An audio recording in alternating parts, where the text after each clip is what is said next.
The following program may contain coarse language, violence, nudity, mature subject matter, or scenes which may not be suitable for all viewers. Viewer discretion is advised. This is the X-Zone Broadcast Network, broadcasting worldwide on broadcast affiliates and satellite program providers, including CNN Broadcast Network, Sirius Satellite Network, Star Media, Good News Radio Network, Angel Broadcast Network, Wiki Broadcast Network, and WPBN TV. For more information on the X-Zone Broadcast Network, visit us at www.xzbn.net.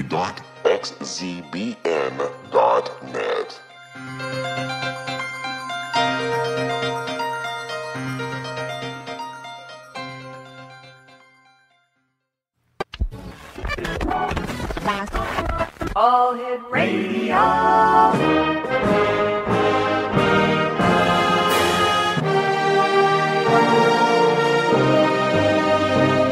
Welcome to the X-Zone, a place where fact is fiction and fiction is reality. Now, here's your host, Rob McConnell.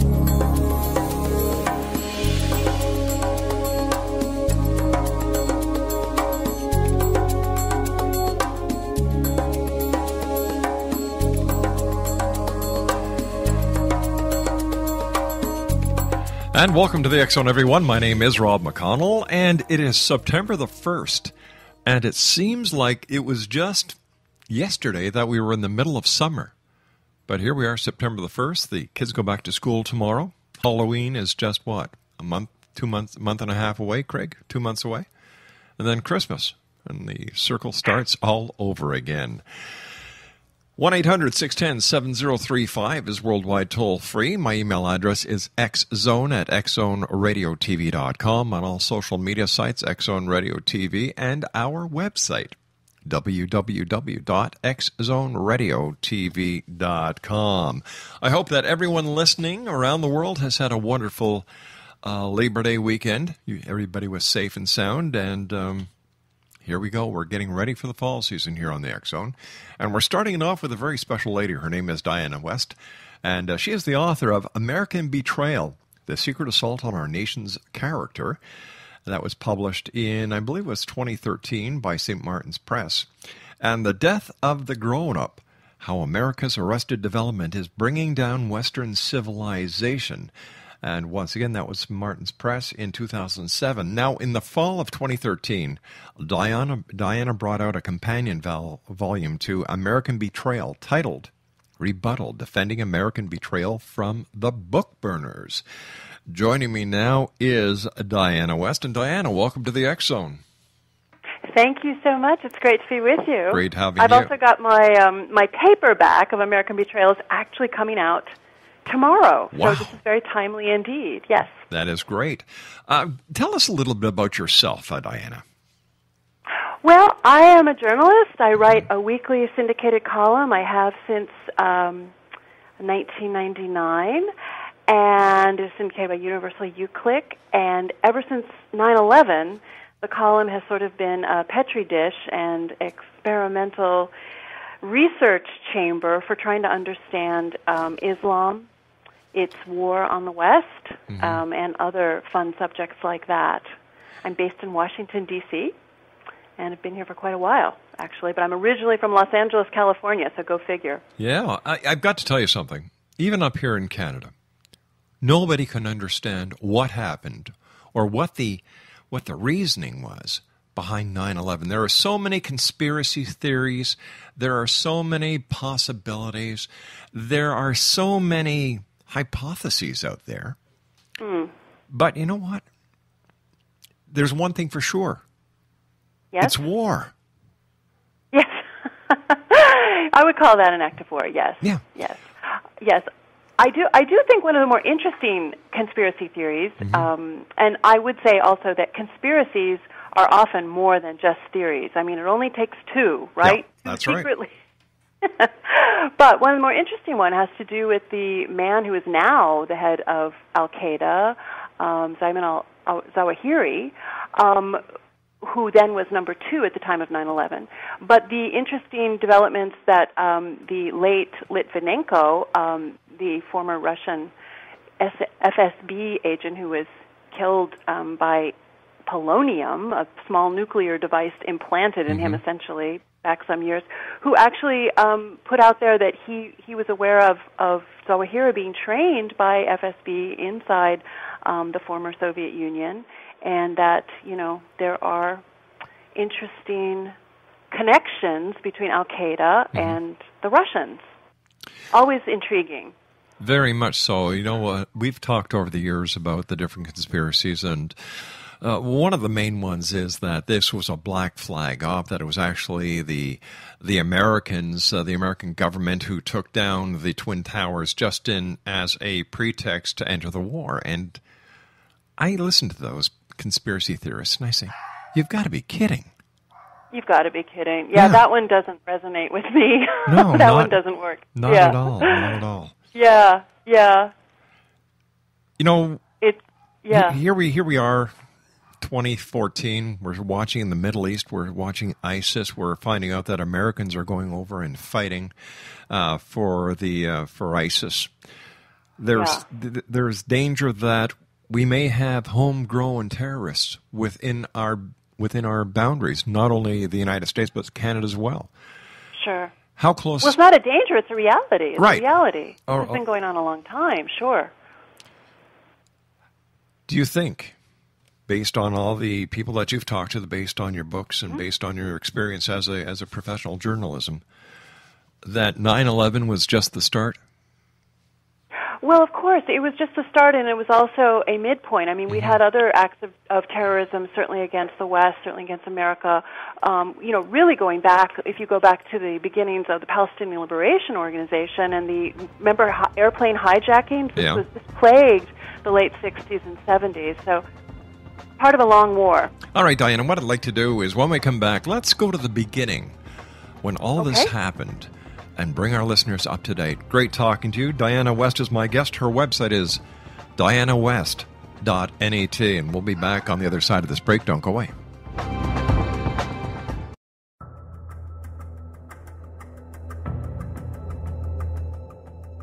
Modern Esoteric, Beyond Our Senses by Brad Olson, consummates the lifology story about where humanity originates. It is the lost continents, the primitive wisdom, the mythos of creation, and the rethinking of ancient history as we are taught in academia. There is much more to the story than what we have been told. As this is the first book in the Esoteric series, Modern Esoteric starts at the beginning of time and accelerates up to this modern age. Future Esoteric is book 2 in the series and takes a forward-looking position ahead of today with an open and honest examination of the ET issue and various unexplained phenomena. To discover the writings of author Brad Olson, visit www.bradolson.com. That's www.bradolson.com.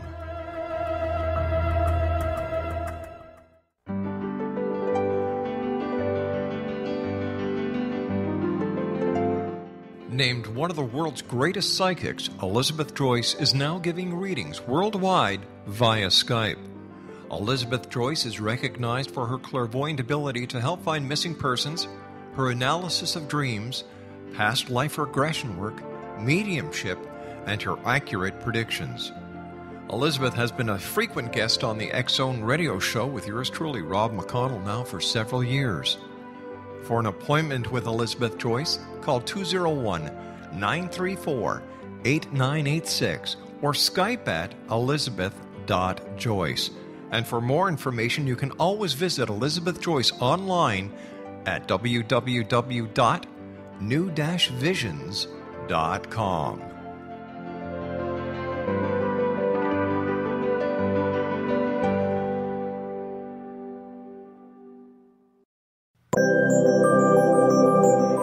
Exonation, Diana West is my guest this hour, www.dianawest.net. And Diana is the author of American Betrayal, The Secret Assault on Our Nation's Character, The Death of the Grown Up, How America's Arrested Development is Bringing Down Western Civilization. The Rebuttal, Defending American Betrayal from the Book Burners. And her website, once again, is www.dianawest.net. All right, Diana, take us to the beginning when all this started. Like, going through high school, going through elementary school, going through Bible school, you heard about the turmoil in the Middle East. There were wars all over the place. Tell us how the wars way back when are affecting us today with the terrorism that we are facing. We can certainly go back to the 1970s for some instructive lessons. Mm-hmm. That was when we start seeing Soviet expansionism in the Third World, and we start seeing very sensational kidnappings, bank heists, airport shootings, and hijackings. We start seeing hijackings as an absolute blight on international life. Mm-hmm. We forget this. I think we forget that how much terrorism there was in the 1970s in Europe, mostly striking from, we had Italy, Sweden, we also had Japan. We didn't think about it, though, at the time as being Islamic in nature. We talked about Arab terrorism. Mm-hmm. There were some very intrepid journalists at the time, namely Claire Sterling was one, who noted the relationship between this, quote, Arab terrorism with Cubans and Czechs. And she wrote a very important book at the beginning of the Reagan administration, coming out in about 1980, called The Terror Network, that laid out the international scope of terrorism with the nexus in Moscow. Bankrolling, support, training. This was what was going on at the time, and it was very hard to pierce the naysayers and people who prefer to live in La La Land. And this was a big moment when her book was actually embraced by the incoming Reagan administration. That was the time of the first term, and they really regarded that book as their Bible, and were very much inspired, politically and in terms of foreign policy by it. But this is really where we see, I think, the beginning of this current wave. It is of a piece, and it has changed. It has morphed. We've seen, different tactics mm-hmm. used. The Arabs in the Middle East realized very soon it was not the direct strike, but we see the rise of Palestinian terrorism. We see the peace process. We see the Intifada. We see sort of the definition of Israel as the gigantic bully in the area by making the Palestinian cause seem a very tiny group, rather than connecting it to the larger Arab world, which is how it started. And, of course, completely cutting any sort of memory of the ties to Soviet world terrorism. And this is kind of one of the important pieces of it that I think is important to keep in the backs of our minds. But I think it's a piece that not very many people actually add to the equation, that there may in fact be a Soviet connection in the terrorism that we're actually seeing today. Right. Well, it's very hard to run down. These things are very difficult to nail. But I think that once we know the context, if we understand the context of Soviet subversion and Soviet infiltration, going back, and this is actually the subject of American Betrayal, going back as far as 80 years, back to the 1930s in America, particularly with the beginnings of the Roosevelt administrations. We had 4 elected Roosevelt terms. He, of course, did not finish the final term. He died in office in 1945. But we had this period of time in America where we had the advance of Soviet agents into the federal government, American traitors who were actually working or trying to influence events for Moscow. So we had this absolute transformation of the American government that, again, is also part of what we're dealing with today. It's a very long past, and I think the bottom line is that when people try to understand these things, there is the need to broaden the context and not just look at the event of the day or the last couple of years. There's a long path leading us to this incredible chaos and very dangerous moment. I remember during the Kennedy assassination, there was actually a connection made between Lee Harvey Oswald and the Soviet Union. And it was thought by many that he was actually an agent for the Soviets. Yes, yes. Well, there are all kinds of theories, Sure. of course, about the Kennedy assassination. It seems that some of the more solid ones, the ones that we can sort of look at actual movements and relationships, does seem to indicate Cuban involvement. Yeah. Certainly, Castro's involvement, but